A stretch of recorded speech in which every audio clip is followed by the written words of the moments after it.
Great. Yes. I've been Okay. working on the documents.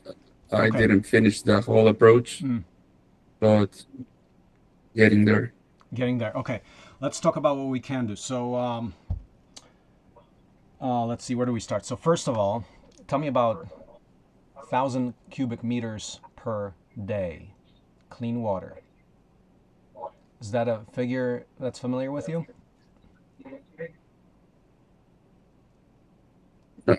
Not really. I understand cubic meters as a measure, but I'm not able to do the conversions between cubic meters to liters Okay. today.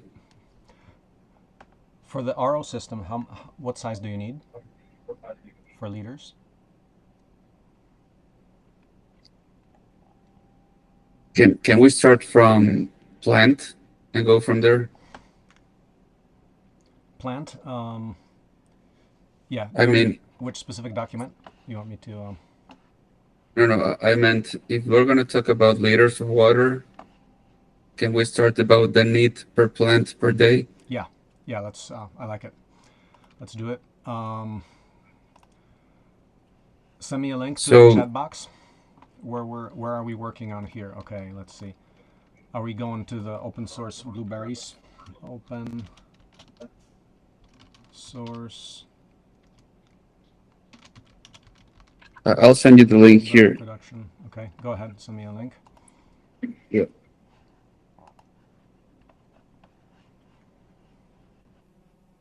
per plant. Okay. That's good. Um,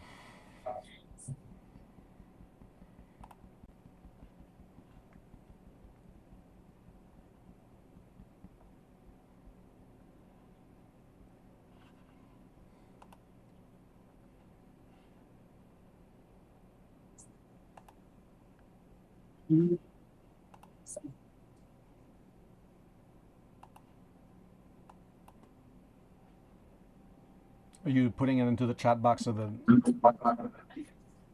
Yes. Okay.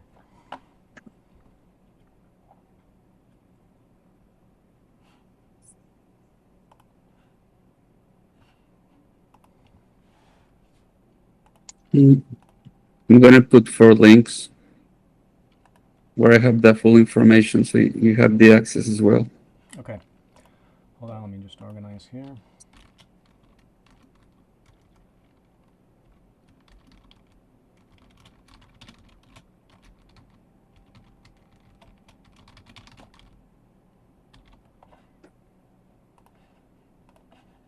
For some reason, I'm trying to copy and paste on Google Keep to this chat, but it's not doing its work. Can you click on the chat? It's not working for some reason. You want to just email it to Yes, me? yes, I'll do that. The chat box is not opening up for you. Like for example, if I type that in, did you just see that? No, the chat box is open. I see your messaging. It's just when I Oh, open Google Keep, I oh, I'm copy the sorry. information.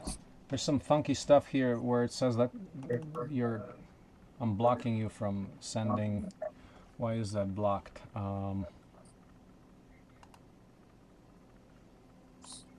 I'll send you by email. I think Oh it's yeah, going to be easier. open. Okay, it should be good now. Try now. Okay. There you go. Sorry, this default is locked. You can't even. Okay.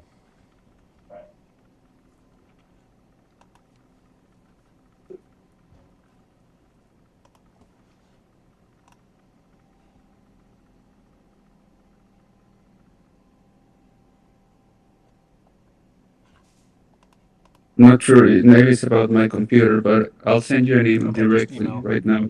That's fine. Um,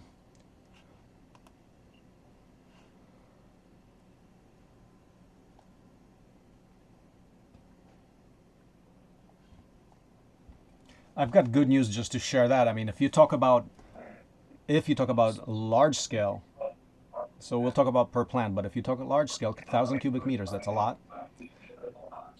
Systems like that cost 1 million, but the filters cost 30,000. So I think we're going to get your ROI here. You'll save a few 100,000, or well, the system you mentioned is 30,000, but yeah, you'll be saving, I think, some good costs.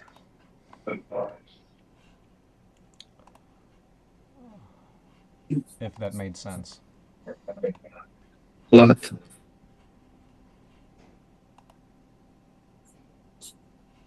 I'm not sure what's happening with my computer. Hmm. Where is this link? Is this something you've sent to me before? The same one? Yes, that's the slides. The slides and the spreadsheets, basically.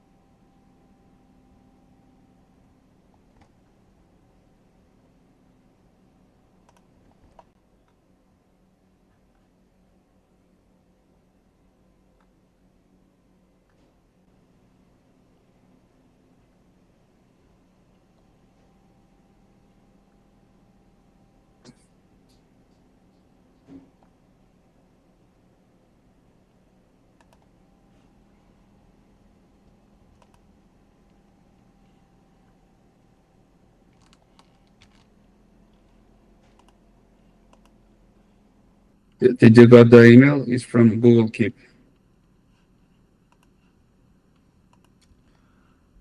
Um, I have a link, Blueberry hardware to open source. Is that doc? Or no? That's the one. One of those. Okay, and which one there? There's a Blueberry hardware to open source doc in there. That's the cloud Yeah. where are most of the documents.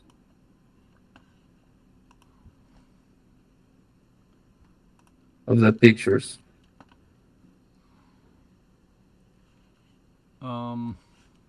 Here, can I share my screen with you? Is this document?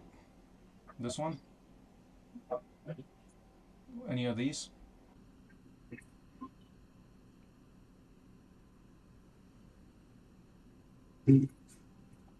Okay, I finally could paste the link. That's the spreadsheet. If you click it, the one you got in the chat, you're gonna go directly. Okay, I don't know what spreadsheet. was happening.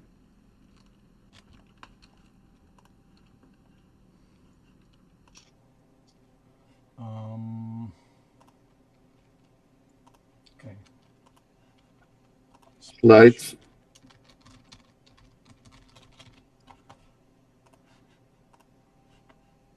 Okay, so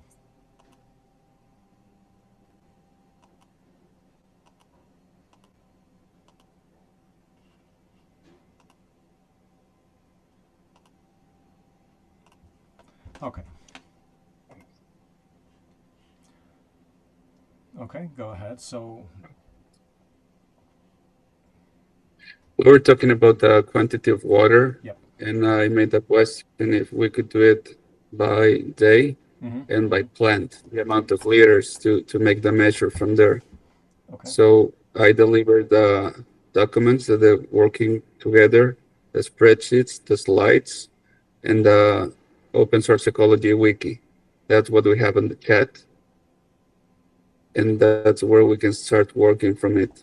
Okay. So if we go to the spreadsheet, is it okay with you that we put the information there? Yep. Let's see what I see on your log.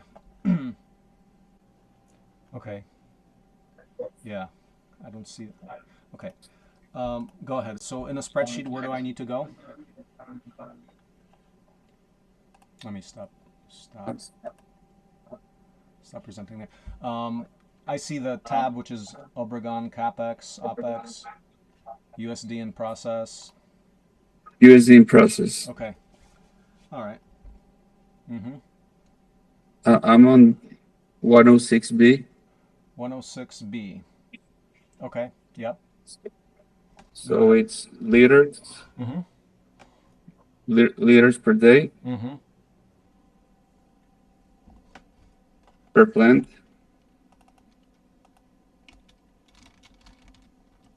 And how would you like to do this per week? So you have liters per day per plant. Yes. Then the rest of the measure would be the water, the volume to treat per day, per week.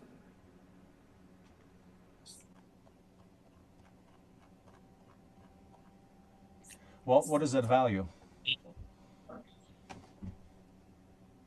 Liters per day per plant of water. Is 5.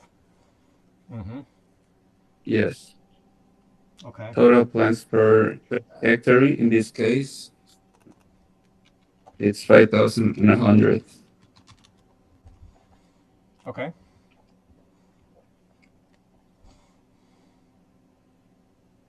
So that's the amount of liters per hectare per day of water. Okay. And based on that, that could be the calculation of needed treated water per day. Okay. You told me last time you got quoted $30,000 for the Yes, device that's correct. that gets you sufficient volume for one. Is that for 1 acre or for 20 acres? That would be for 20 acres. Uh-huh. So let's say purifier for 20 acres, 30,000. Okay. Do you wanna delve into these numbers and actually solve them? Like, let's open source this. This is going to cost us 30,000 per 20 acres. That's what you're expecting, yeah? That's a rough calculation, but yes, Which part is rough? Rough is the $30,000 figure. correct for the amount of acres. So it's a relationship about the producer that has about 20 acres, well, maybe 30 acres, and the whole concept that he paid for treating water with reverse osmosis was about 30,000 USD, including the installation of. That's what I mean by rough. It's not just the single parts, it's the whole service to put the installation in their farm. Okay.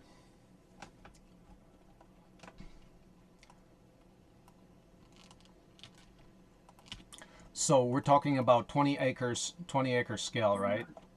That you're interested in optimizing as the scale of working scale, yeah? I have 20 hectares in the document. Okay. On Um, acres, mhm, so for 20 acres, so we'll say equals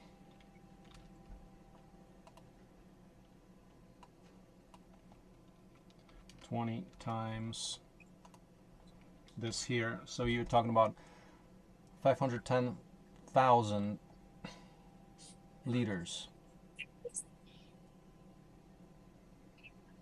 per day.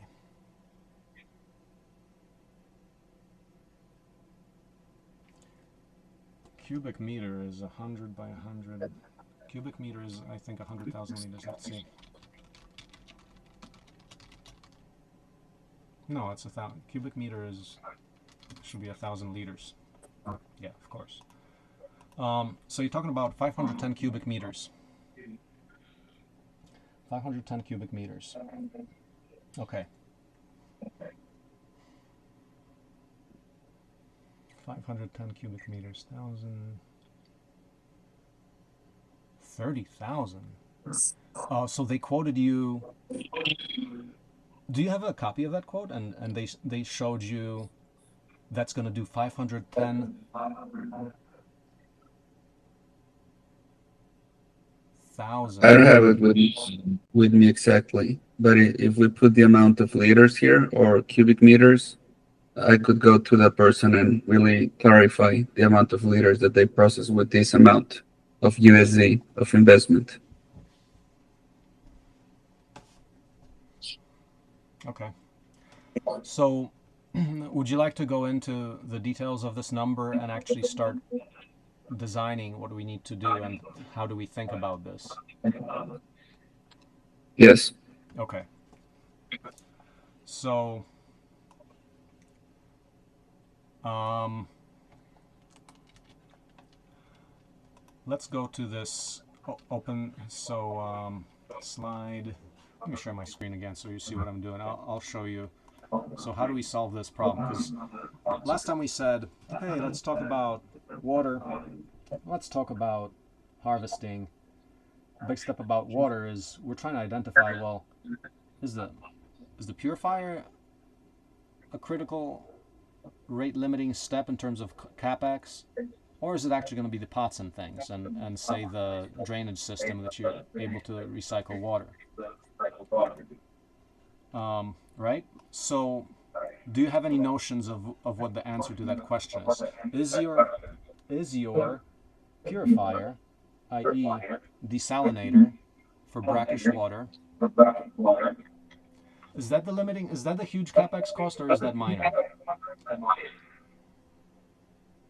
I wouldn't I wouldn't say minor, but the biggest capex costs are cocoa coir. That's the number one. The number two would be the I would say the plastics, the sunshade, the bird net, and the ground cover. That would be the second. Then it would be the bags.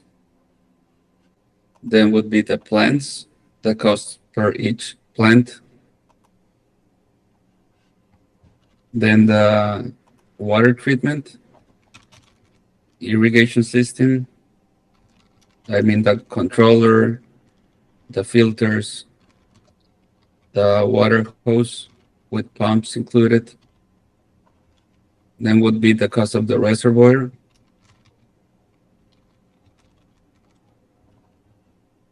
And then would be the cost of nutrition harvesting. Well, that would be the OPEX, sorry. We're talking about CAPEX specifically. So water treatment, reverse osmosis wouldn't be the biggest cost, but would be the big enabler.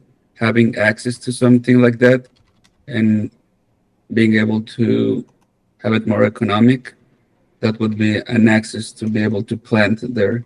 That's why I believe it's a priority one, because with that in hand, I think the access to water is what opens the rest.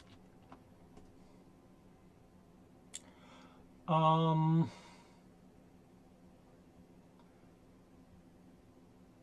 can you explain it? If it's not the main cost, why do you place such importance to it? Because say you're starting out with your 20 acres, you're modularly scaling. If the cost is not one of the highest, why do you call it the enabler? I mean, obviously you need water, but you can get it at a particular cost.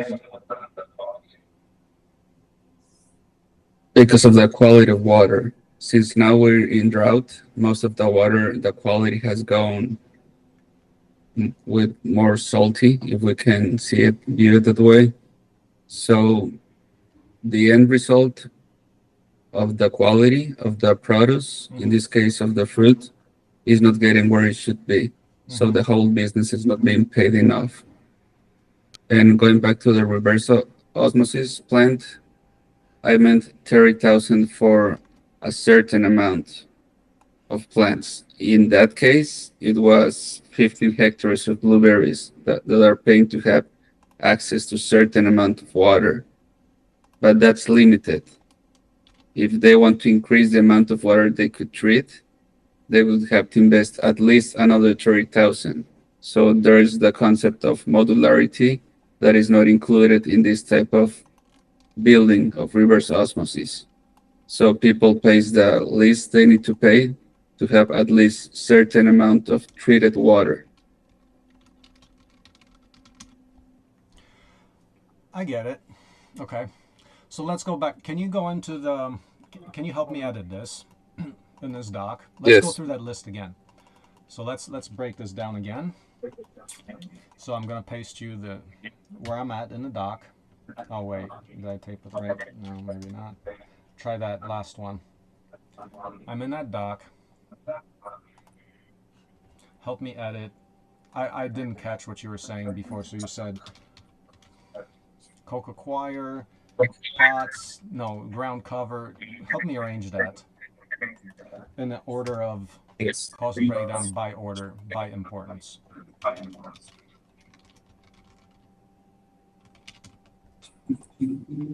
Mm-hmm.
Okay.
So yeah. Okay. Mm-hmm.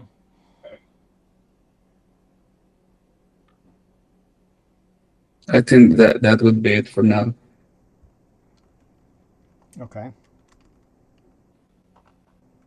that's the order. Um,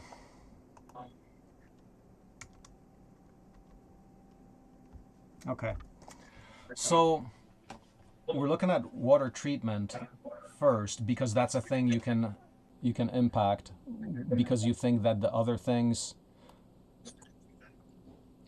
Tell me the rationale for selecting. Why are we talking about water treatment right now, um, as opposed to anything that's above in A through F?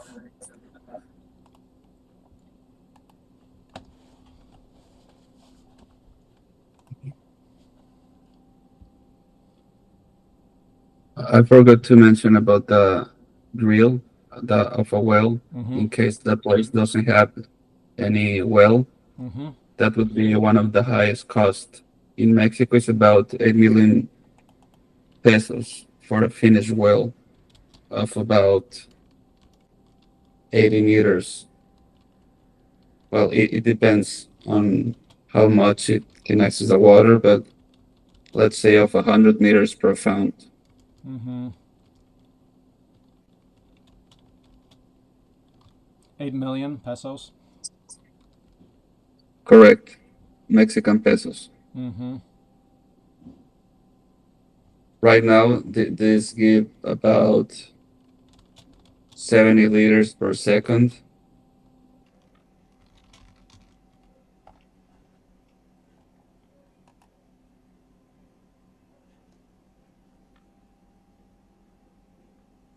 8 million. So about one. So about 400,000. 400,000? No. 8 million pesos? That's correct. If you're doing by 20, Yeah. it's about 400,000 the investment that farmers have need to make in order to access water, especially now. 400,000. What's uh, for 100 meters? Yes, That sounds a little but expensive. Tell me why is that so expensive? well, it's a finished product. So we're talking about the drilling. First, Mm-hmm. they find the right spot of drill. Maybe it's one, two places Mm-hmm. where they make the measure test and they make sure that the quality of the water is right for the crop and also the amount of water per second that is constantly giving that access before running out. So those are the two measures that it's included on this final cost. Then on the place where they find the enough water with the enough quality, they make this drilling and basically they go into 100 of meters of profound space. Then they access the water through a pump. I did send some videos. Maybe if you're in the slides, we can see. You're on the second slide. If you go into the fourth slide where it Yep. says timeline, Yes. mm, we're gonna see Click on say well. No. well or water pumps. I can remember now. Let's look at this. Ground well pump.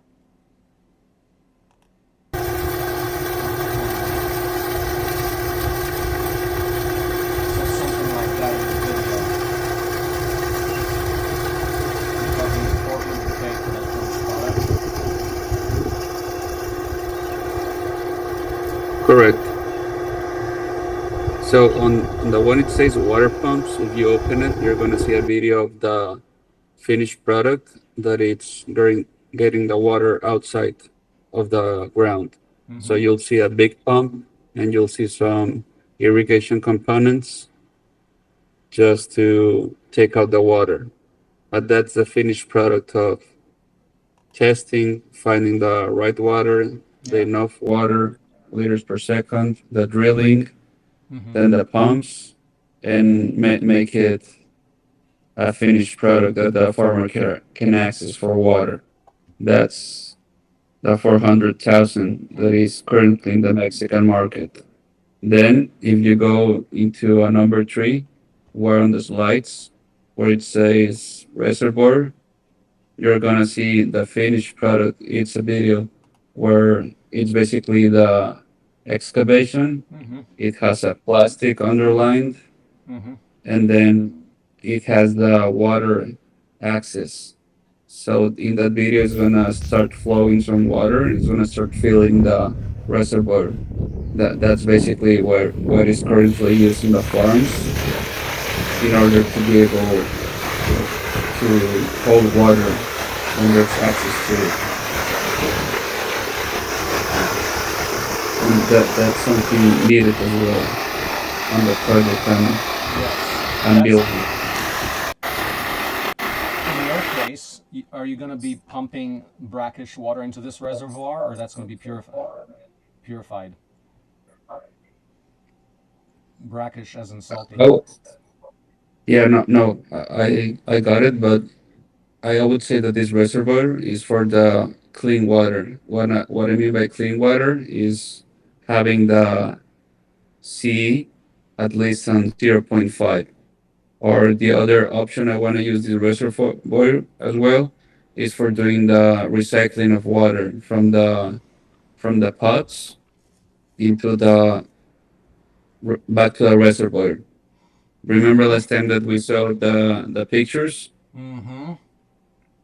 So that would be my plan. That this reservoir has first the treated water, not the salty one, but then also has access to the reclaimed water. And of course, going to have a little more salt, but I don't want to use it for the brackish water treated after reverse osmosis. Okay. Now, 500 cubic meters. That's like 10 by 50 meters or so. 30. This pond, it's your pond for the 20-acre scale. It's gonna be, you think of this size, or it seems like it's gonna be significantly smaller than this. Yes, much smaller. So I would say going from the calculation of liters per plant Mm-hmm. and then per total volume, I would say that would be the modular way to start Yeah. because as I imagine, this could be built by modules from the reservoir Yeah.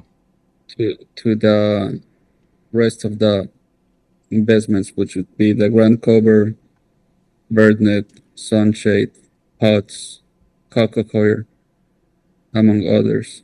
Yep. Okay.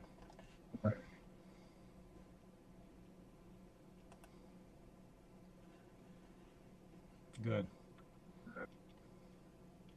Could we do it just to make it more similar to what I'm doing here for 20 hectares, Mm-hmm. not acres? Yeah.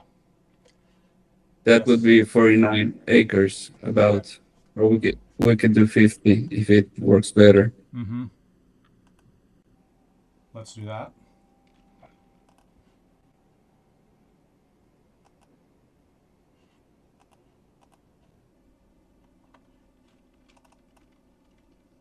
So more like 50. Okay. Yes,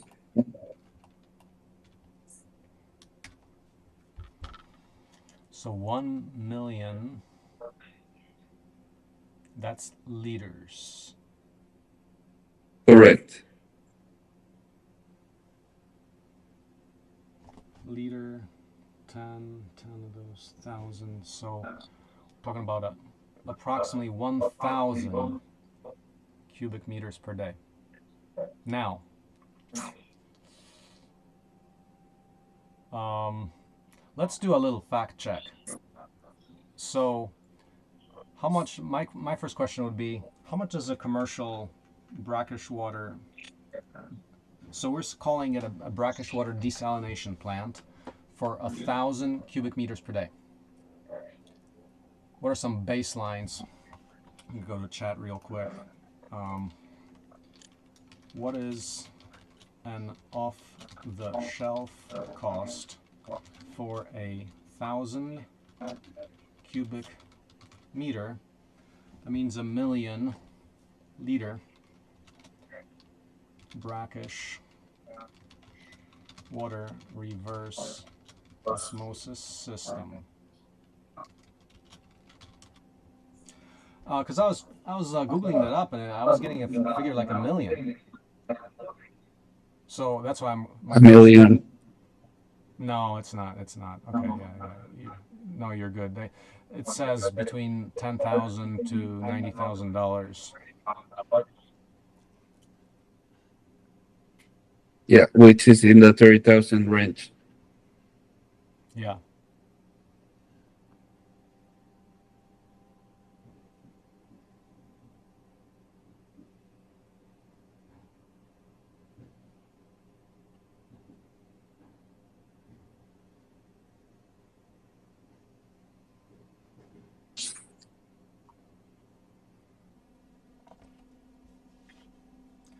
So, um, as another checkpoint, so for the quote that you got, so you're pretty sure that that's going to be on the 1,000 cubic meter per day scale. Is that correct?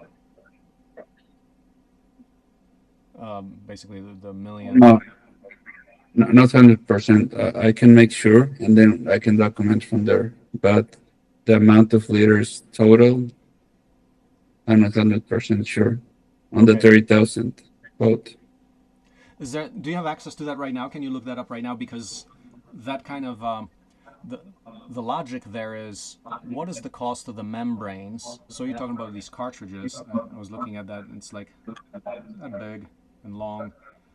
Um, what is the base cost of that material, which we would get from the supplier? So that's if we're analyzing the overall system cost, that will be your limiting feature because the rest is plumbing, water flow, valves, pumps. We can do that. I don't I don't have of the big one, but I have of the small one that I'm using on the validation center. Can we start from the small one and then Go build ahead. from there? Yes. Yeah, give me Okay. some real numbers because the first question is what open source advantage do we get by integrating a system if the base material costs are such and such? Okay. I'm just gonna look at the drive and I'll put it in the Yeah. chat so we can start from there. Yeah, go ahead. Because that's going to be critical whether we spend any energy on this. If we can't beat this, um, because I've looked at the cost of the elements and they would be about $30,000, $20,000 to $30,000. In other words, we would not save anything. So we got to make sure we're in a right order of magnitude.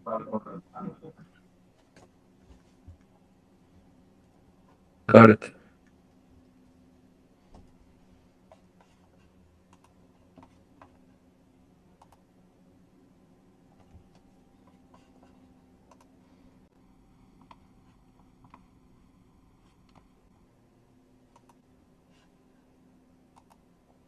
Mm-hmm. Mm-hmm.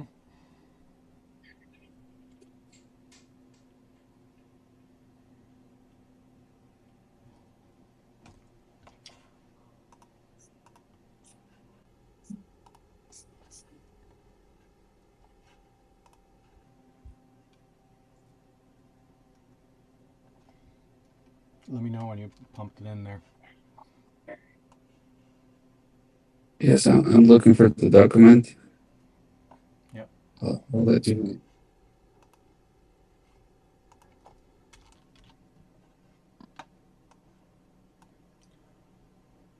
So we got plants, liters, about a gallon, 50.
Do I send it on the drive by email? Yes. Um, or or you can paste the link into the working document so I could click on it. Yes. Mm-hmm. Okay, I'll do that.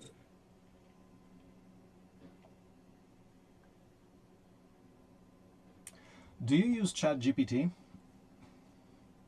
I did a lot. Right now, I'm not using it a lot. I'm using Gemini Mm-hmm. and GitHub Copilot mainly to Mm-hmm. understand better how to implement on Linux. But I did use a lot ChatGPT. Yeah.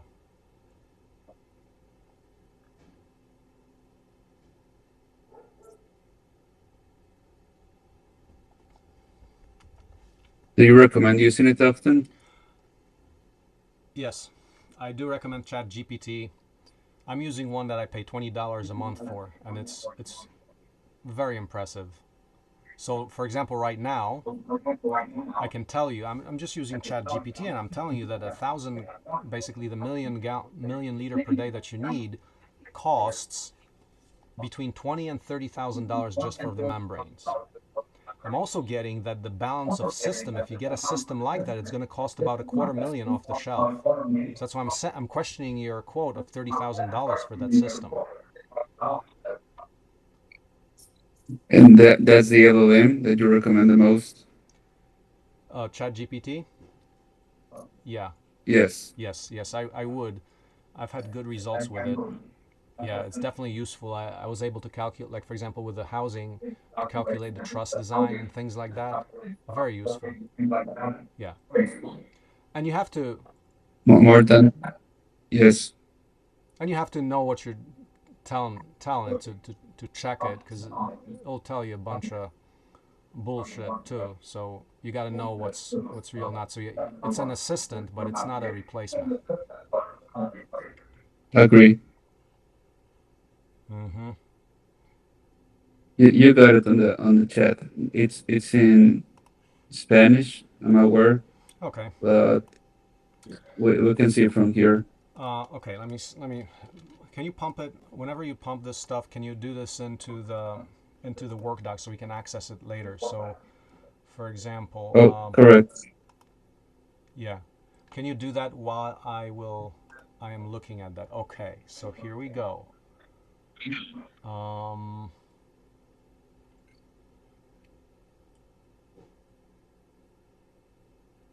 okay. Okay. No, you're off by a factor of 10.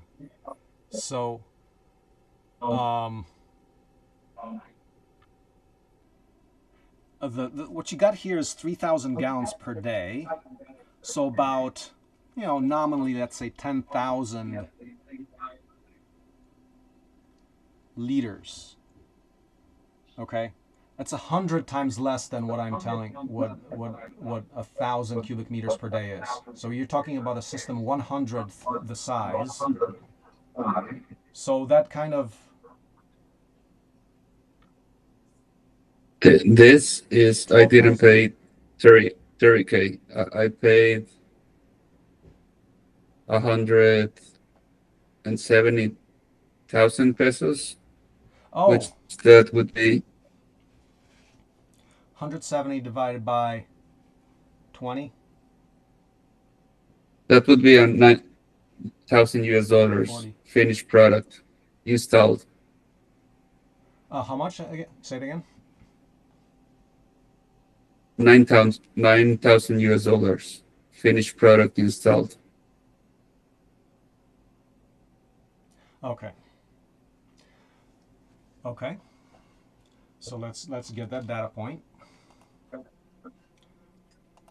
So water, not water recycling. Let's do RO 101. Okay, so we're saying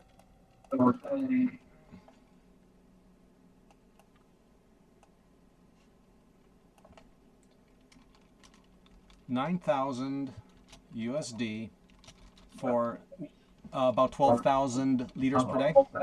Is that correct? Mm, let me open the document.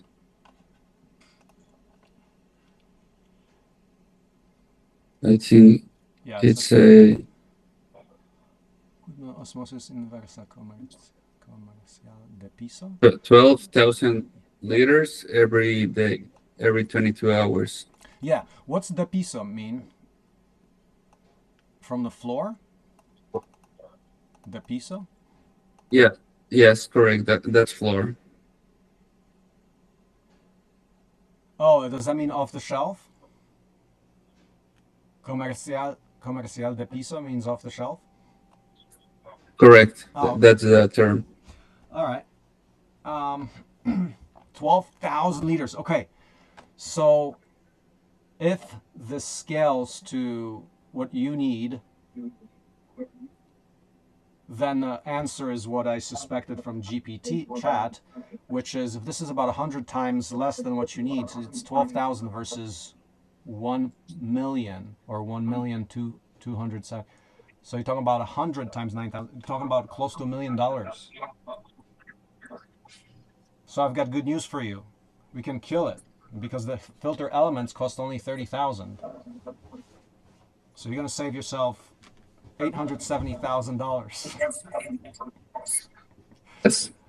Okay, that's good. And we can 3D print the things for free from trash. No, this is actually so okay. We're verifying that yeah, what I suspect is actually really extremely positive and good because the savings if you can design and build a system like that yourself are extreme. They're at least 10x. They're 10x over the system. Um, I think so. For example, if it costs $1 million, we can do it for 100K. I would say. So let's open source. I think that's really cool. Um, Now, so this is for 12,000. Did you get a quote for a larger one? 12,000 liters per day. Yes, that's the one I was telling you about, the farm that has about 15 hectares of blueberries. Mm-hmm. That's what they currently use. But I don't have the specific data to be able to compare how much liters and how many dollars they paid for that amount of liters. I just know the amount of the farm area. I just know that the total amount of US dollars they pay for the treatment. That's all I know. I don't have the units to compare now. I will get that quote and then we can do a comparison about a Okay. bigger reverse osmosis to see the industrial cost versus this cost that I believe could be a little more expensive just because the equipment that I'm using is for a small amount of liters. Yeah. Sometimes the economies of scale could help, sometimes not. We'll find out. Right. So if you can explain this to me, so you're saying that this 12,000 liter per day is that the system they're using there? No, they might be using for much more volume. Yeah. This is the one I'm using on the validation Blueberry Center, which is a small center of 1,000 plants. Okay.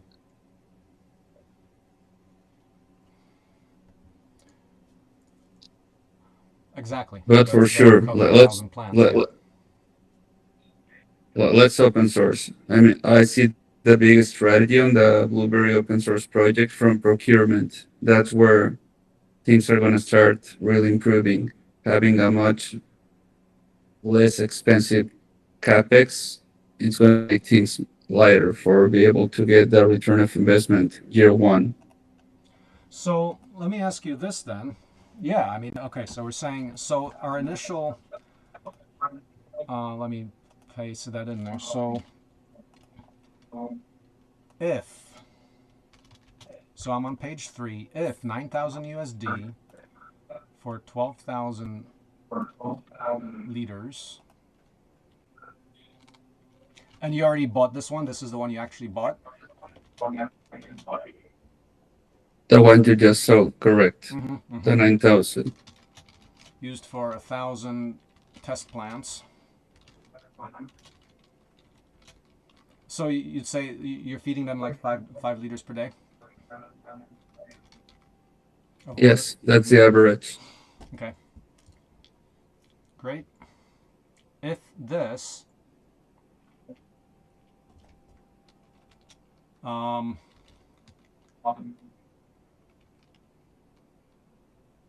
then just to do a baseline comparison. So take a look at then dot dot dot. So chat says, let me share that with you. So I'm going to share that. So you can click on it and you'll see it. You can see the result.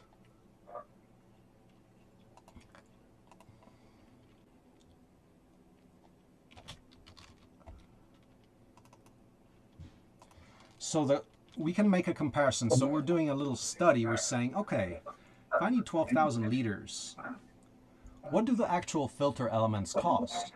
Because they are the expensive part. At least is that's my assumption, because everything else is regular pumps. Pumps are cheap. There's a lot of plumbing. If you 3D print that, then that's cheap, very cheap. Off the shelf it would be expensive. There might be various types of valves and things, but we can also consider 3D printing those. You do know that, for example, 3D printed rubber exists, right? You can print rubber. I didn't know that. And for what exactly could we use the rubber part? Seals on valves. If you use a ball valve or any kind of a valve, you got a seal, a liquid tight seal. So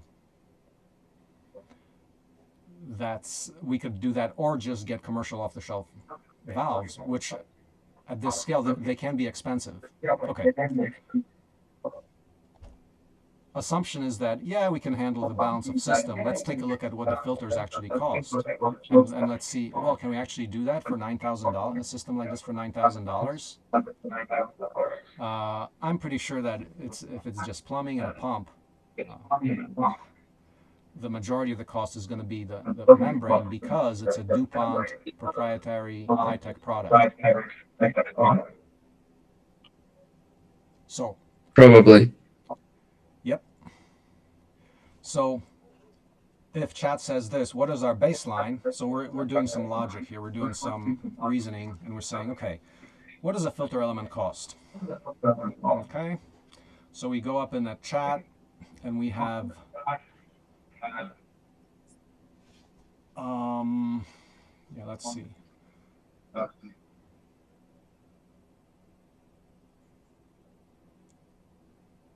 Let's look at one element, which is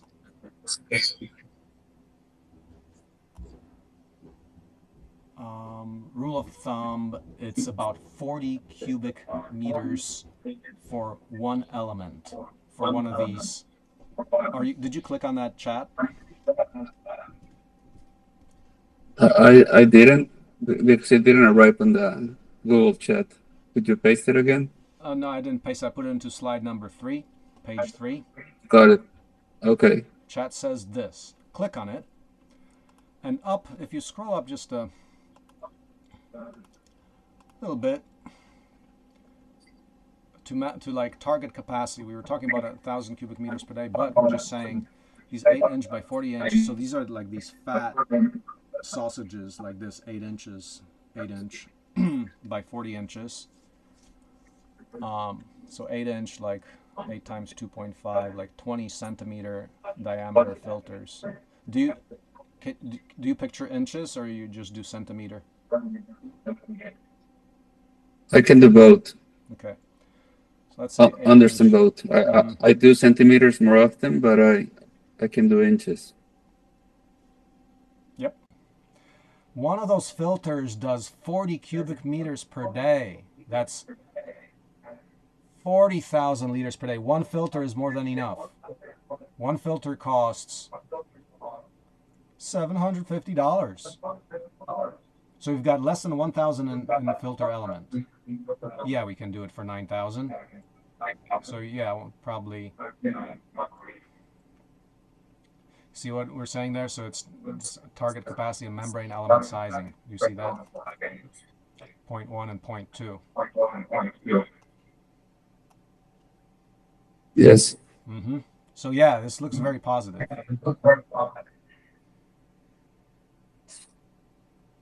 Um,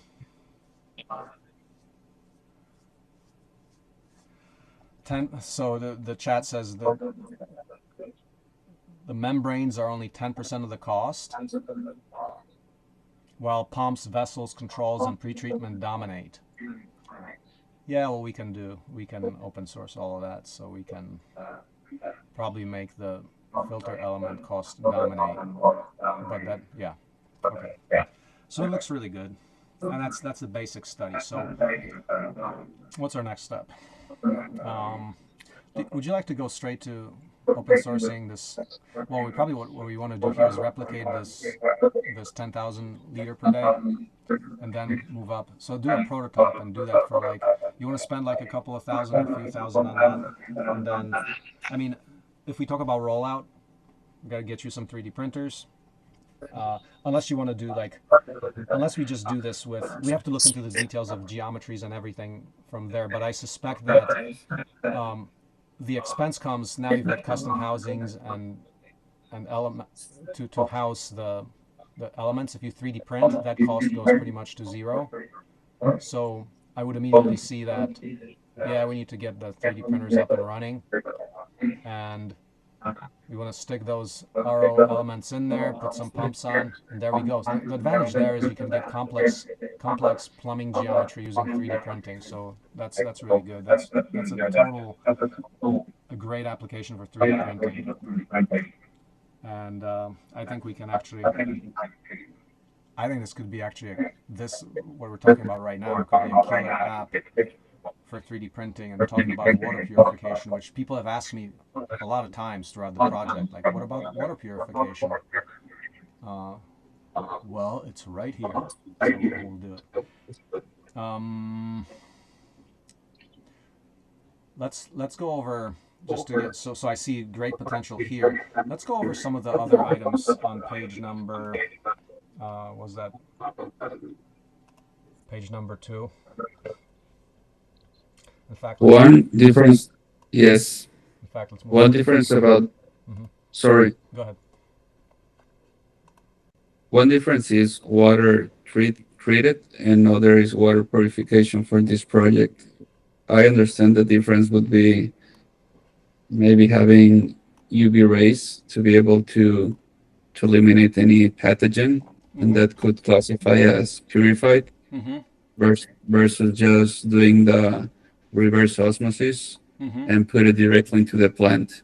So, do you see any benefit of including the purification for plants as well on the project? Tell me what the pathogens are. Is that a real risk?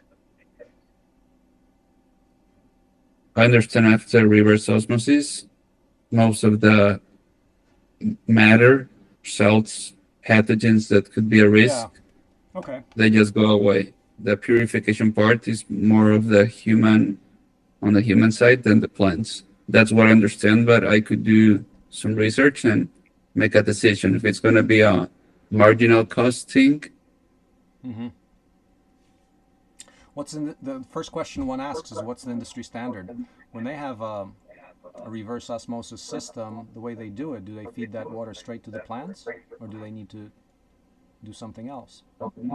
So that's what you can find out. Well, it's the water, the raw water, then it's the treatment of filters and reverse osmosis.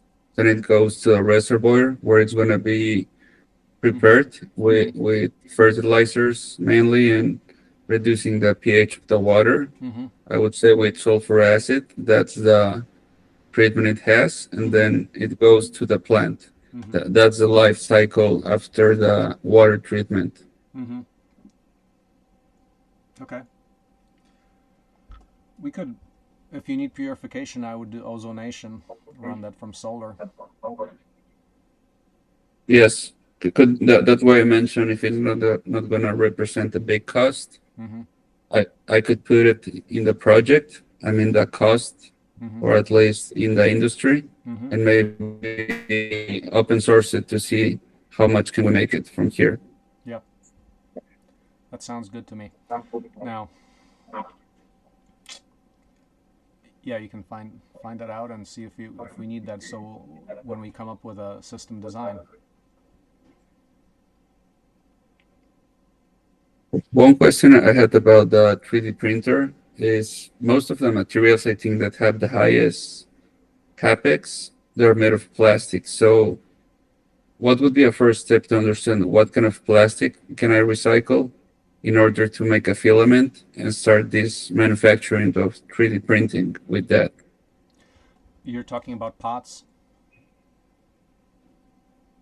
everything. Well, yes, pots, ground cover, bird net, sunshade. I think most of it are geotextiles, I'm aware, Okay. but is that plastic too, in my understanding, or am I wrong? Geotextile is polyethylene. So polyethylene, polypropylene is what you're talking about. So I was just Googling this to see what works best, but I believe there's a route to do polypropylene, which is the second most abundant plastic on the planet. If you talk about RPE, the pond liner, it's polyethylene. You could also do polypropylene. So it would be very interesting to actually see if we could print sheets. But for example, for bird netting, oh, I could see that. I could see that being doable. Yeah, absolutely. Um,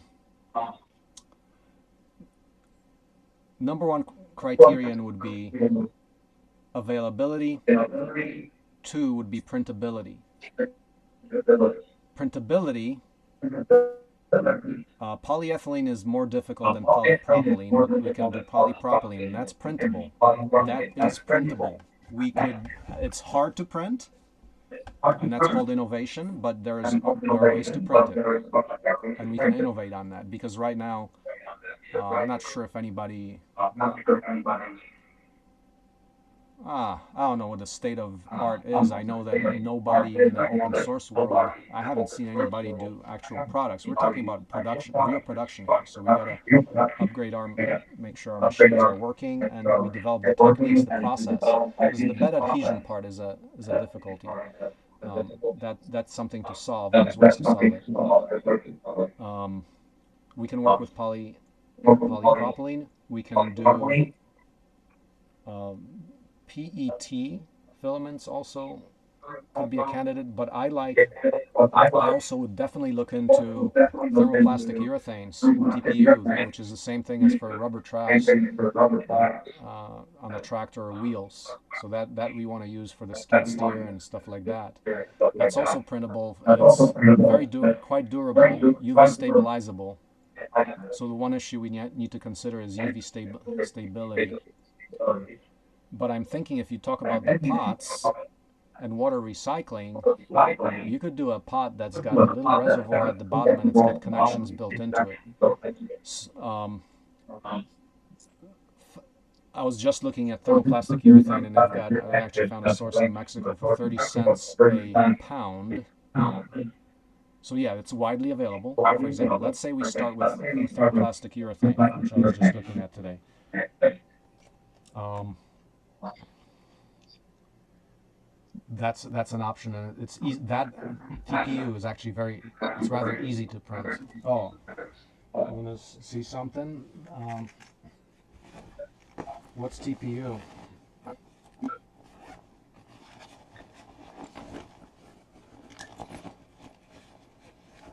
So my wallet is 3D printed TPU. I can't find, where's my wallet? Here, here. That's my wallet. It's busting at the seams from my open source wealth. But that's a wallet that's 3D Yeah. printed. It's rubber. It's rubber. What am I doing here? It's broke, but that's 3D printed. It's actually relatively easy to print. That material, Okay. very cool. Super tough. I mean, it Yes. broke after I've had this for like 5 years now. It broke. because I made so much money doing open source that it couldn't hold it. Sounds good. Okay, so what I would propose for the pots, why don't we print with the fittings right in it, so you're connecting pots to each other, and then at the end of it, uh, I was thinking, okay, you've got this big reservoir, but what if you could do 55-gallon drums augered into the ground with a 3-foot auger? So this is skid steer territory. What if you have 100 rows of 50 plants? Do you think we could afford a 55-gallon drum at the end of each? That would be enough. Or we could consider 3D printing a container at the end of each row. Do you follow what I'm saying? I do. I'm just wondering what would be I'm the sorry. need of Can doing you repeat that? 50 Repeat that. gallon. Sorry. Repeat that, please. What would be the point of doing a 50 gallon instead of 8 gallon? No, no. Okay, so I'm talking about water recycling. We're already beyond the 7-gallon pot, and we're into. So here's the concept. What can we do? 100 rows of 50 plants per hectare? Did you say 5,000 per hectare or per acre? Per hectare. I Hectare. said 5,100 per hectare. Okay. So here's the numbers. Can you do 100 rows with 50 plants? Yes, of course, that depends on the area, but it's doable, yes. Or even um, see, because I'm saying 50 plants because 50 plants is 50 gallons, or 400, basically 4 liters per plant. So a 55-gallon drum would fit it. So what if you put buried a 55-gallon container at the end of each row for water recycling? So we're already getting into water recycling with pots that are interconnected that you flood and drain, and you collect at the end of the aisle, at the end of each aisle for water recycling. Do you picture that? I do. It would be just a matter of installing pumps to move into each of the reservoirs that you are mentioning per Mm-hmm. line. Yeah. That would be, I would say, initial work of doing more small reservoirs in order to make the system happen instead of doing the big reservoir and make it from there. Is that what you're envisioning? I see, for a centralized reservoir, you're talking about centralization and pipe routing issues, and you'd have to evaluate. Okay, if I've got 20 hectares, talking about a lot of pipe into that reservoir. So there might be a way what we can do is, especially if you were to 3D print these containers at the end of each row, then you have them right there. They're localized, so it's distributed water. You can connect them. You can interconnect them too, so you wouldn't need one pump per pot per reservoir. You can interconnect them through the bases, so you could use one pump for all of them, or one pump for 20 of them, or whatever. So pumping would not be an issue. Let's go to the dock. Let's start drawing this out, because this might be. Then we have to calculate. Okay, so we did RO 101, and then we're gonna do copy of that. We're gonna do water recycling 101.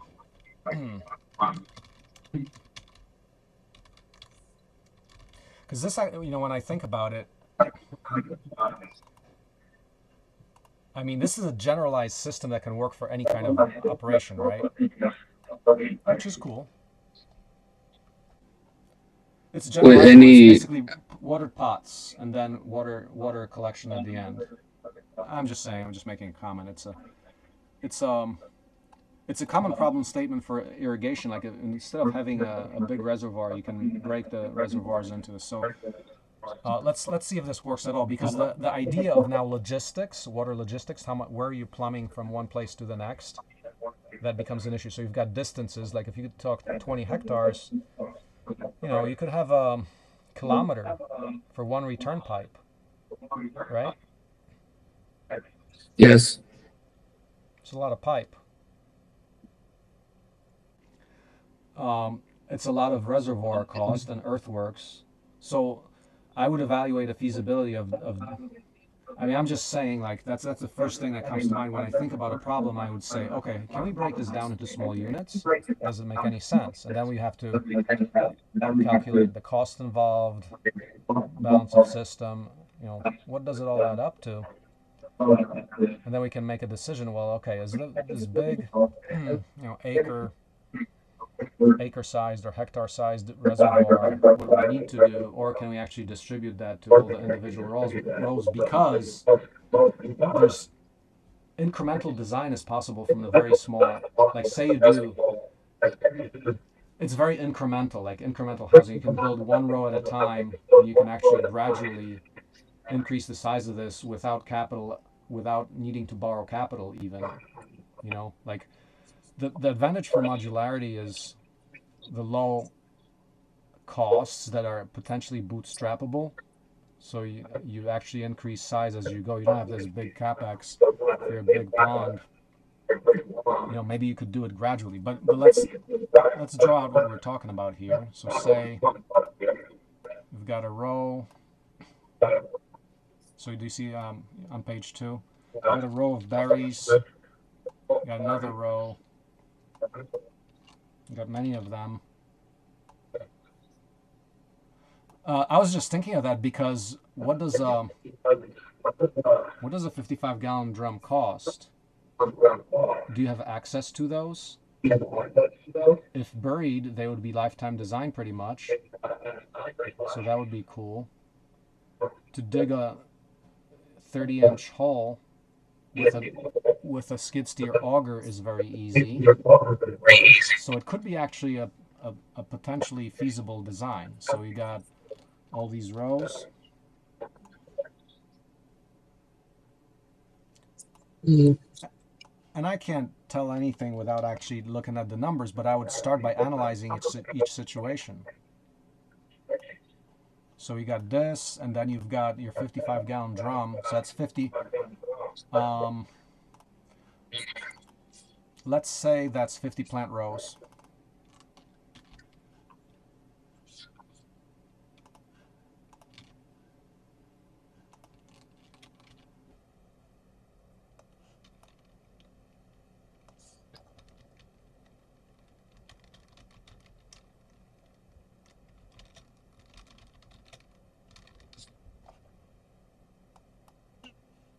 So we got 50 plant rows.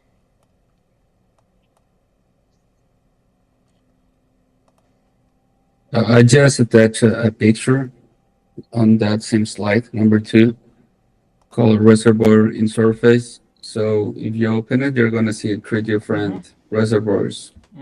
One of the 300K, other 50K, and the other one is about, I think, 100 liters. Is that yours? So going back to, yeah, that's the one I have currently on the validation center. Uh-huh. So I guess your idea has something related to this, correct? It's related to it, except you got gravity flow. Because remember, yes, last time you talked about, you talked about that big Peruvian field. How do you get that all to flow downhill and organize right? You gotta, you can potentially do it. So this is what we got: a buried 55-gallon drum. But yes, we have access to those for sure. How much can you get one for?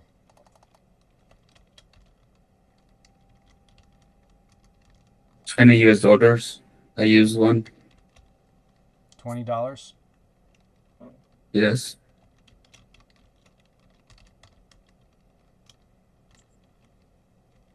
It's $20. How much does one of those weigh?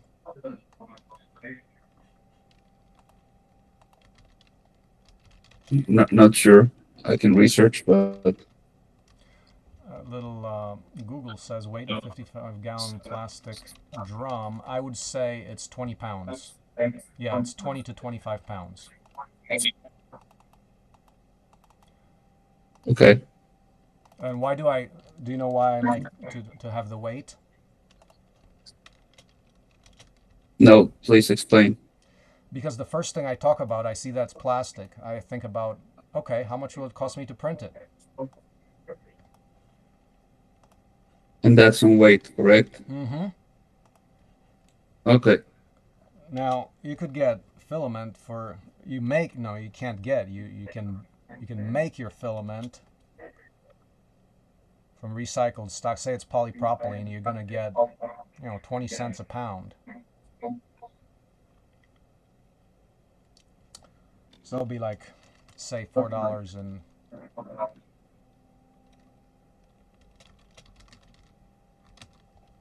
in recycled plastic. Well, I actually sold thermoplastic urethane for 14 cents a pound. So 14 cents times 20 is $3 in recycled TPU. Okay. So I'm immediately saying, okay, $3. Energy cost is minimal. Did you watch my 3D printing talk on during the Builder Crash Course? I did, yes. It's dirt cheap. It's like a cent a pound with renewable energy. It's about a cent a pound, as far as I recall. So it's basically TPU plus your 3D printers plus negligible electricity. So I'm seeing $3 or $20 off the shelf or whatever. But I'm seeing like, okay, if you have these, so it looks like pretty complicated, but it's not if. So now we're going to draw out your collection of 55-gallon drums. Yeah, the pump cost would be significant, but all you need to do is connect them, right? So you connect them at the base. Now you'd have to bury that, so you gotta talk about trenching. So there's a pipe connecting the bottoms of each. So you need one pump per the entire system, one or a few pumps. Does that make sense? It makes sense about the design, about the cost of the pumps. I would really need to understand how much can we lower the access to it to make sense of this connection per each line. Yeah. Yeah. We can do a side-by-side comparison of cost. Um, so maybe should we do that for next time? Because this is actually pretty core. Like if I think this is actually practical because I think we can 3D print those containers. So what's a container look like? We can start talking about 3D printing everything here. So what I'm seeing for a pot is this. It's your pot with connections at the bottom. No, let me draw that bigger here. So this is the pot design that comes to my mind immediately. Let's draw that out. So can you tell me the diameter of the 7-gallon pot?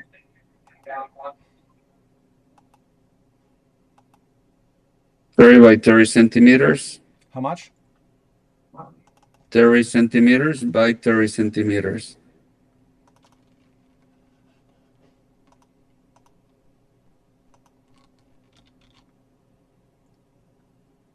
Oh, 12. 12-inch at the top.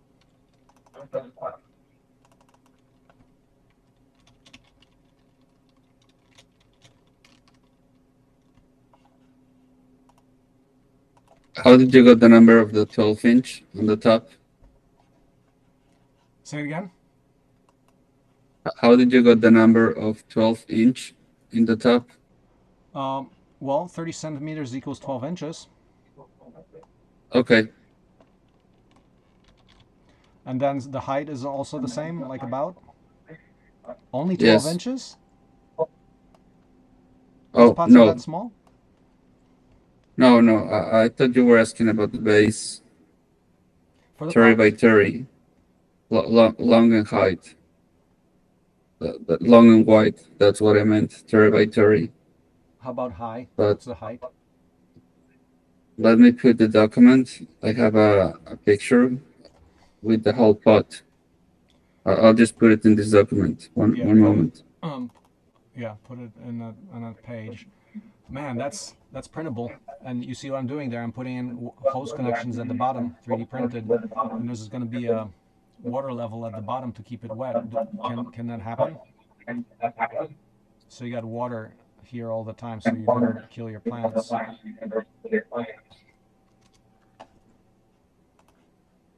If I'll get there. I'm not in that document now. That's why I haven't answered. two, But oh, you are you on page two? right now, no. I'm looking on my drive to attach the picture of the pot with all the materials and sizes.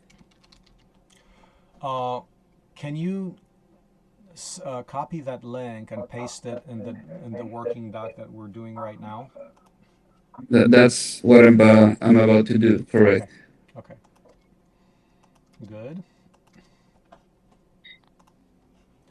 So let's look at the pot.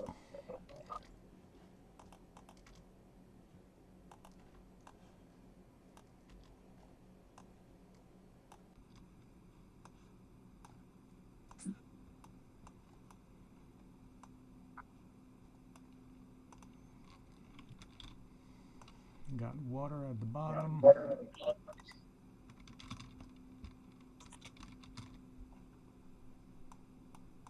Okay, pot design. Okay. Oh, 12 by 12 like that. So cube, you got that? Mm, I'm opening the document. Yeah, it's a cube, but 30 by 30 by 30?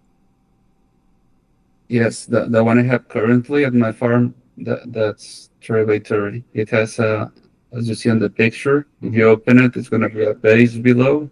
It's gonna be a plastic bag, gonna be the cocoa core inside, Mm-hmm. and just on the upper part, it says a cover that they try to use it to eliminate any weeds coming out of the plant.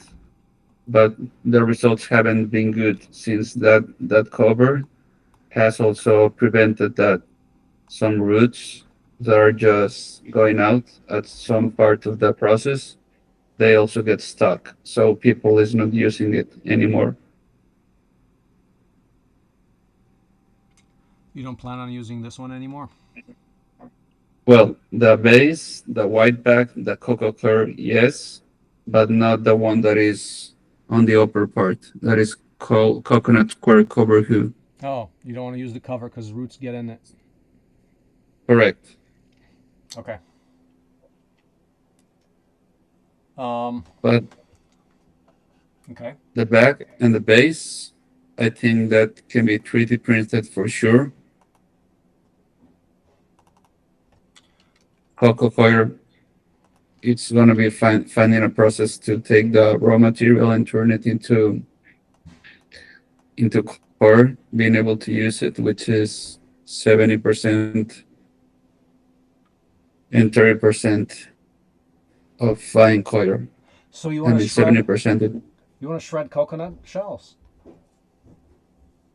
If it makes economical sense, I like it. yes, because it's one of the highest cost as Oh. well for designing this project. So being able to make it at home, it's going to be a huge cost advantage. One thing is the cost of the cocoa curry, but also the cost of the logistics, because in Mexico we bring it from the center and we're basically in the other side. So that takes a huge toll on the cost. Making it would be cost of cocoa curry, but also zero cost of logistics. Where are the coconuts growing? Close to It's you? called Colima. That's in Mexico. That's where the main production is. More in the center of Mexico, close to Jalisco. What do you think? Can you grow coconuts where you are? Or that doesn't make any sense? Because they're pretty Mm, dry. no, Do they? yes. never seen a coconut production here in Sonora. Okay. So the quick answer would say no. Okay. Is that pot $1.5? Yes, What about the choir? How much is that? same. I would say so. And the base, one USD.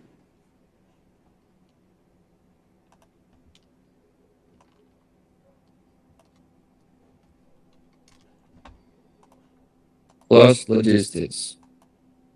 So that's the cost that I pay the supplier, plus a container coming from the source of the material into my farm. How much does that shipping cost you? It depends on the material, but I would say it shouldn't add more than 10 cents. Okay. So minimal. Um, Yes, okay. So, uh, why not print the? Okay. Why do you need the rays off the ground? Is that disease? correct. Can And aeration as well. So at some point you need to let it flow, the air, and also the part of the water to have some filtration space. this is for a non-recycling system? Correct. Okay. So you see what I'm doing with the pot? You put fittings there, so you can connect them together. You think we should do that? Absolutely. If we get the opportunity to make it cost effective Yeah, or sure. reduce the cost, Uh, that how, water layer, I'm not really sure about it. you don't want a To have, buffer so that if your pump breaks, then they can survive. I yes, I'm just wondering about having stock water that is not gonna move. Isn't that gonna create any No, because pathogens? it's flow. It's flow. It's I mean every time you pump it, it's gonna flow. So we can design it so it flows. Okay, then yes, that's a way to reduce risk. Oh yeah. Okay. And more about the weathers we have here. Really hot weathers on the summer. That would be a great strategy to keep the plants in comfort. Yeah, yeah, definitely. I mean, do you ever have pump breakage emergencies? What's Do you ever have oh pump breakage well, emergencies? no, not really. Mm-hmm. Okay. Well, so this here, I mean, I do you know the weight of this? This what's the weight of that pot? The white stuff. Is it half a kilogram? At max, Yeah, it's light. It's um, very light. very light. I wouldn't say like supermarket light, but Is there any reason not to print? Wait. Um,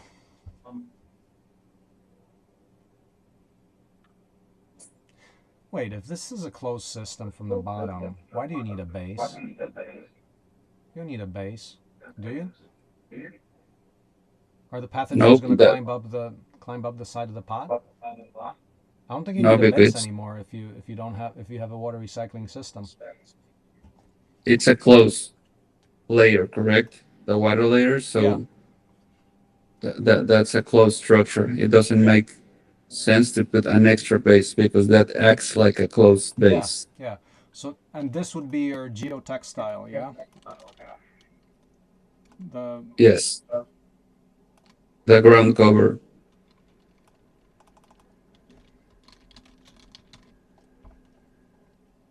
so you need which that. is a Okay, that for the weeds mainly. weeds.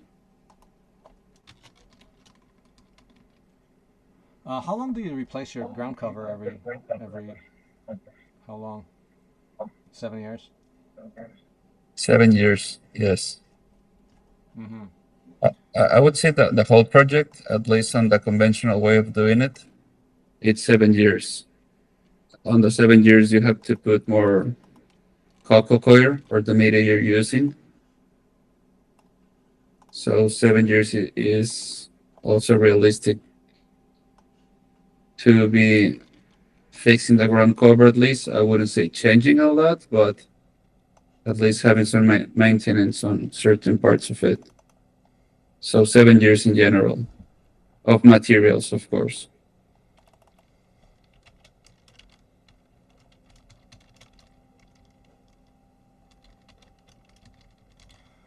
Do you know what bird netting is typically made of? Not exactly. I think it's PET. I'm gonna Google what is bird netting typically made of.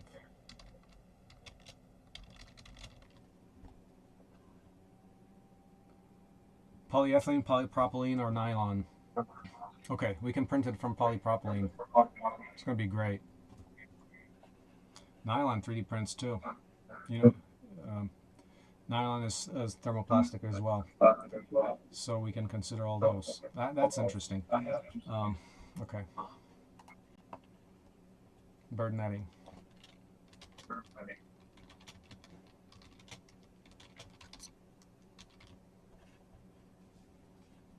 Okay. Um, what's your cost? Do you know your cost per?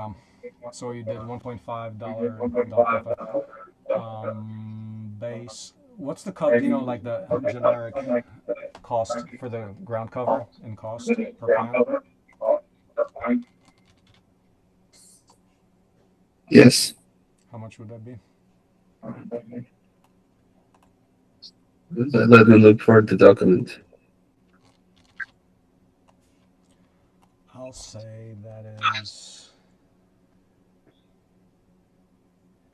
50 cents. No more. Yeah, if it, no, I'll guess 50 cents.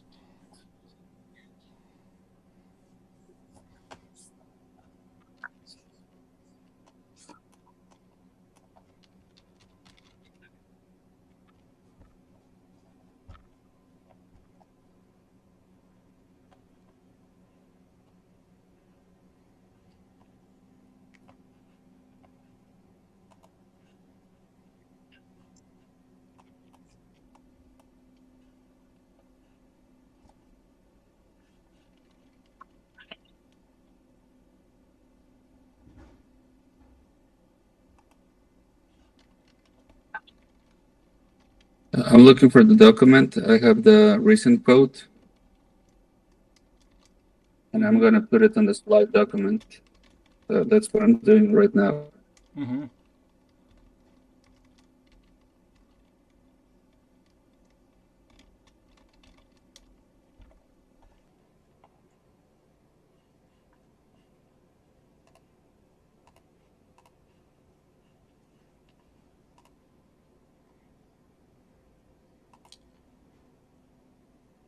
Main document? You mean spreadsheet or work doc?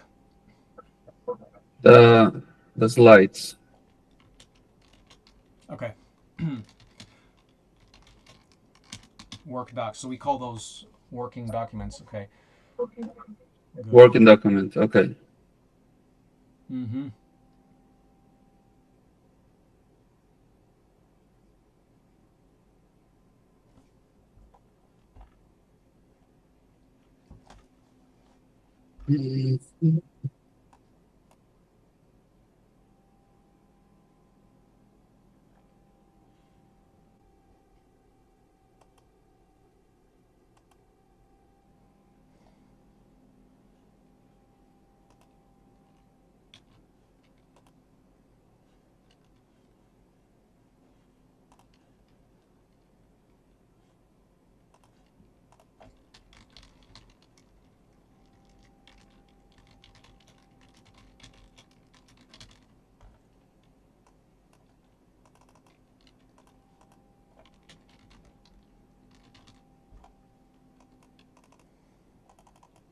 So it's going to be a document for all the materials that I quoted for 320,000 plants at the moment.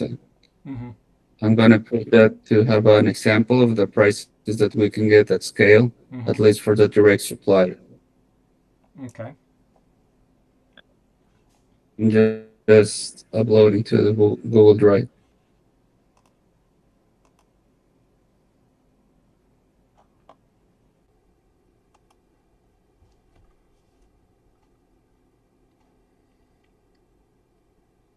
And can you put a link in the work doc?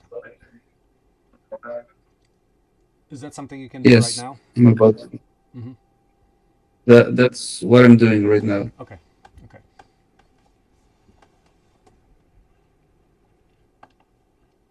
Mm-hmm.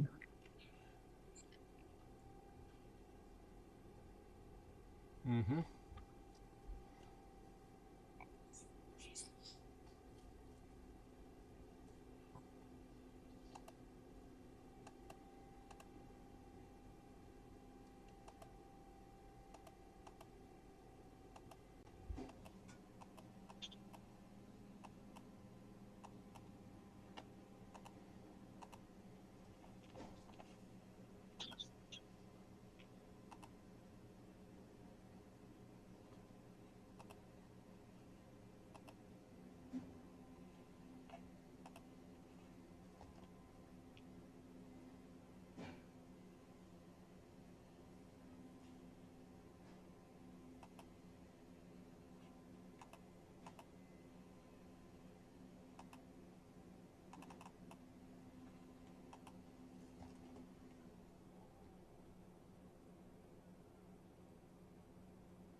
Something's happening with my drive. I tried to copy Can you the read me the exact price? document.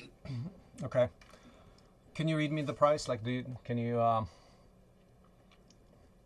or whatever it is? Can we do a quick calculation?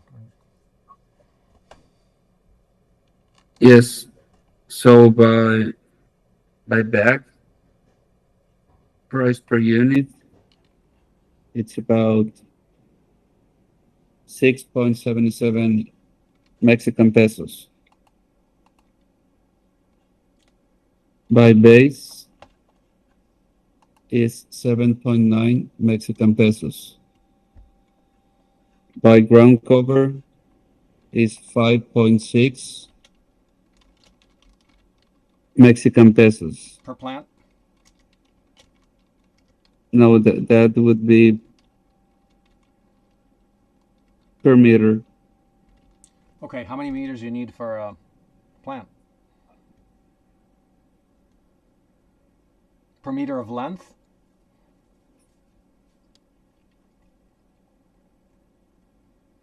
Per meter of four Circle. meters. So it's wide 4 meters, length 100 meters.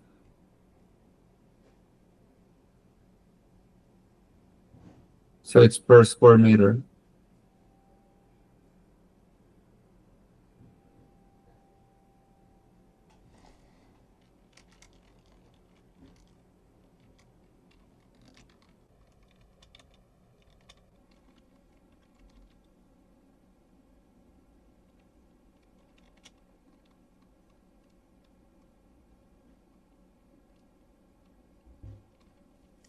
So 5.6 pesos per square meter. Correct. Yes. How many square meters per plant?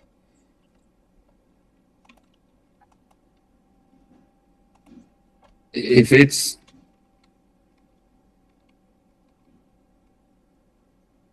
30 by 30 centimeters, the base, But you need to cover it throughout, right? So you need more than 30 by 30 centimeters, or no? yes, because I want to cover inline, so I don't get widths where the water is getting through. But in this case, if we're gonna do a closed water loop, then it's not gonna be water going into the soil, and we're not gonna be in need of using ground cover for the whole ground.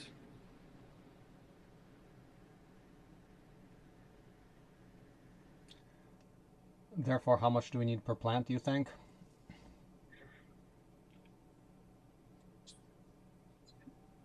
Two square meter?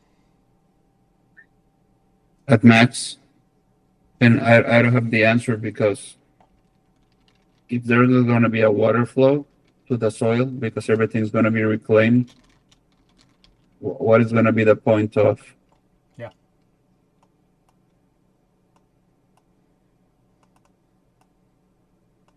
Okay, I got the quote on the document. It's on materials cost. You just click there and it's gonna open the quote. I'm gonna do this in USD English as well. It's just on the time we're sharing now. That's why I put it there in Spanish. But I'm gonna do a translation and single currency as we talk about.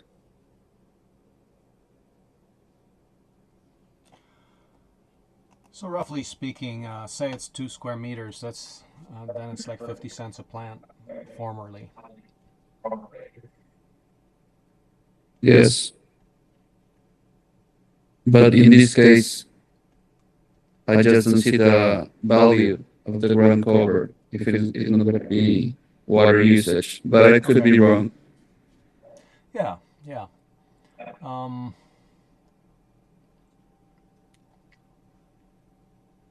so if you got back to the 25. Oh wait, 50. 20 times so 100,000. In your nominal units of 20 hectares, you're talking about about 100,000 plants, right? Yes, and that's not 100% sure about the economies of scale, why it's made on 20 hectares in this case. But if everything's going to be open source, at least the procurement part of the materials, and we're going to reduce the cost a lot, we can start from much less since it's going to be modular. Yeah, yeah. On that case, what would be, on your experience, the right amount to start with? If you're not doing 20 hectare, If we're not pressured by having to buy certain ah, amount of materials do in order one, to be cost effective. yeah, do one row as soon as you got all the costs covered. Like, hey, perhaps if we do get the 3D printers running, design the RO system, design these pots, just do a row immediately. But whenever that's going to be, that might take some time. Depends how much effort and energy we put behind that. So, but at that point, do a row, do 50 plants like immediately, and test the system as your micro prototype. Rapid iteration, see if it works, and then we can go from there. And we have to make decisions Makes like, sense. yeah, but we have to make decisions. Yeah, like that's just like quick thinking right now. We might change our mind. But I think this. Let's maybe quit for now. Does that sound good? So Yes, I'm going to work on the documents to have it ready for you on single currency and yeah, also very direct links to each component.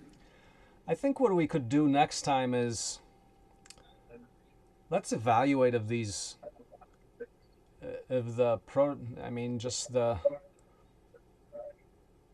if you were to compare to a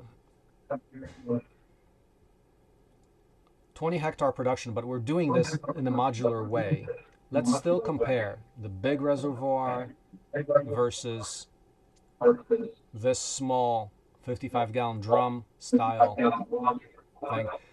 I believe it could be practical because if we have access to low cost infrastructure like those 55-gallon drums, which are buried, that's earthworks, but that's really easy with an auger, right? So it's different than getting a bulldozer out and your RPE liner for a big pond. That's a much bigger project.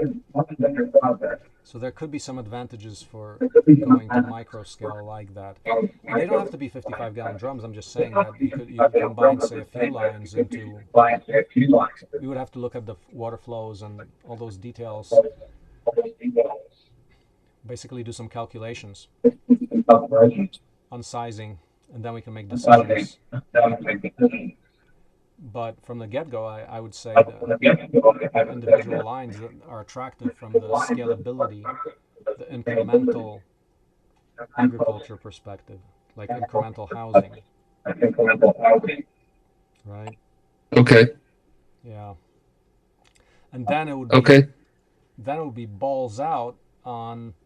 Okay, let's get those printers, because that man, that looks like everything right now. Because then if we do the RO, I mean, those parts are going to be expensive unless you can 3D print them. That's going to be the bottom line, as far as I can see. Because each housing would be a custom thing, right? I don't know how they do it, but imagine it's a custom thing. It has to have precise fit. You're not going to get that off the shelf, so you have to have the ability to control your geometry with 3D printing.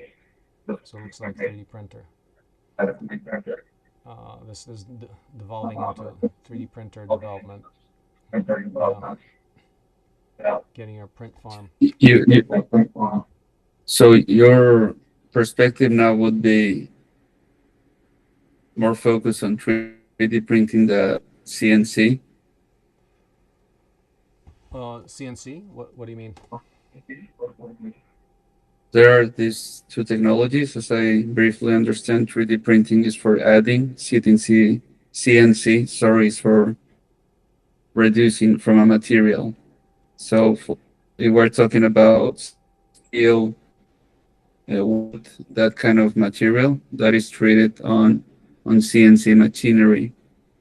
If it's printing a material like we're talking now, plastics, that's Yeah, doing on a 3D printer. yeah. So on this specific project, you don't see any use on CNC machinery Well, I for mean, wood, there's. for steel. Oh, there is. I mean, like if you're gonna have the skid steer and auger, that's manufactured with a CNC torch table. There would still be this. I'm just saying that if you talk about a lot of the infrastructure you're talking about, a lot of it, like, well, we just covered the. Here's we're talking about water right now. For water, it's largely 3D print. For other Yeah. stuff like harvester, that's gonna be metal. Or for digging the holes for this irrigation system, or trenching, that's metal. Yeah. I'm just saying there's Okay. huge. I'm just seeing huge cost savings on the ability to develop 3D printed versions here. And Same. yeah, I'm just wondering, last question on plastics. So there are different kind of plastics, of course, but in the recycling part, there's need to be a separation of plastics as well, or there could be a general plastic created for. or So water. so what will happen is we would go to sources to recycled plastic sellers, and they have the particular specific things like TPU or high density polyethylene or polypropylene or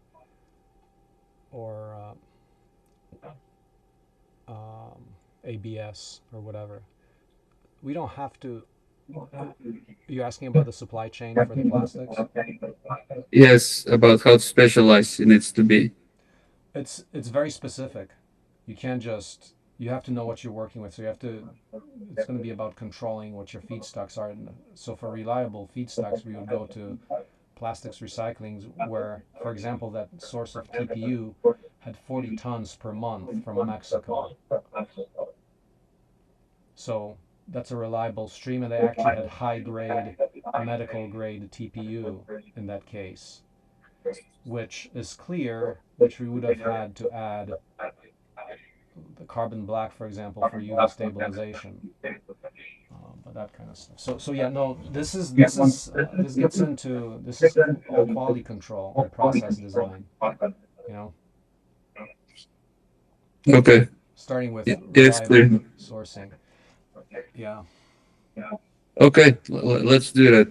I'll adapt to the time you can meet next week, and I'll keep working on the documents yeah, to put it as precise as possible on the work document and on the spreadsheet. yeah. Sounds pretty good. Looks like today we've made some major milestones. We're going to save $1 million on the reverse osmosis and $100,000 on the pots, probably. At least, Yeah. at least. Oh, there you go. I like that. Okay. Yes. So this is. I mean, I love it from the perspective like, wow, this is a first real case we could actually take this to town, hit it out of the ballpark with a real application because you have the spend that you're trying to save. That's the real use case. We're saying we're solving an economic problem by open source collaboration, and we're sharing it to the world. So this is quite exciting. On the farming side, I believe procurement is the biggest point to be able to make everything easier Hmm. regarding open sourcing, manufacturing of hardware, especially. That's what we need a lot on the materials part.